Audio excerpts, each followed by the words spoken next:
another matter, over the past few days, Director of National Intelligence Tulsi Gabbard has unveiled shocking new evidence that former President Barack Obama and top aides in the Obama administration conspired to subvert President Trump's 2016 election victory and undermine the democratic will of the American people.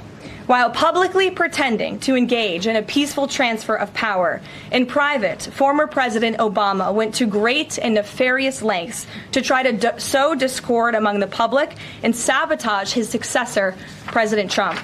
The new evidence released by the Director of National Intelligence, who is here with me today, confirms that the Obama administration manufactured politicized intelligence, which was later used as the justification for baseless smears against President Trump in an effort to try to delegitimize his victory before he even took the oath of office. The truth is that President Trump never had anything to do with Russia, and the Russia collusion hoax was a massive fraud perpetuated on the American people from the very beginning. And the worst part of this is Obama knew that truth, and so did all of the other corrupt officials involved in this scam, including former CIA Director John Brennan, former Director of National Intelligence James Clapper, former FBI Director James Comey, former Deputy Director Andrew McCabe, and many others. Director of National Intelligence Gabbard's report further confirms what we already knew. There was no collusion, no corruption, except on the part of Barack Obama and the weaponized intelligence agencies at the time.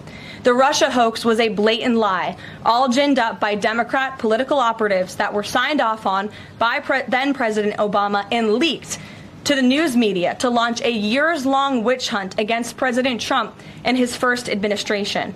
Allies of the president, including his own son, Donald Trump Jr., were disgustingly smeared as Russian assets, and some even had their lives destroyed because of this vicious lie.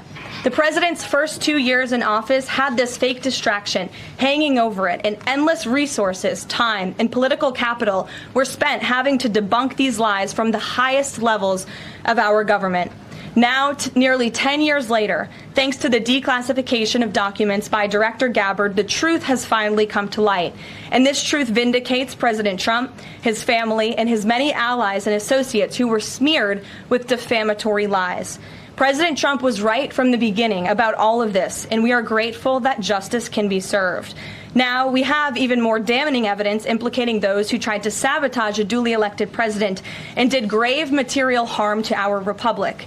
Thanks to additional important work done by CIA Director Ratcliffe, Committee Chairman Rick Crawford over the past few months, a newly declassified 2020 report prepared by the House Permanent Select Committee on Intelligence, which DNI Director Gabbard has declassified, found that the intel community did not have any direct information that Russian President Vladimir Putin wanted to help elect President Trump in 2016. And in fact, Russia was actively preparing for a Hillary Clinton victory.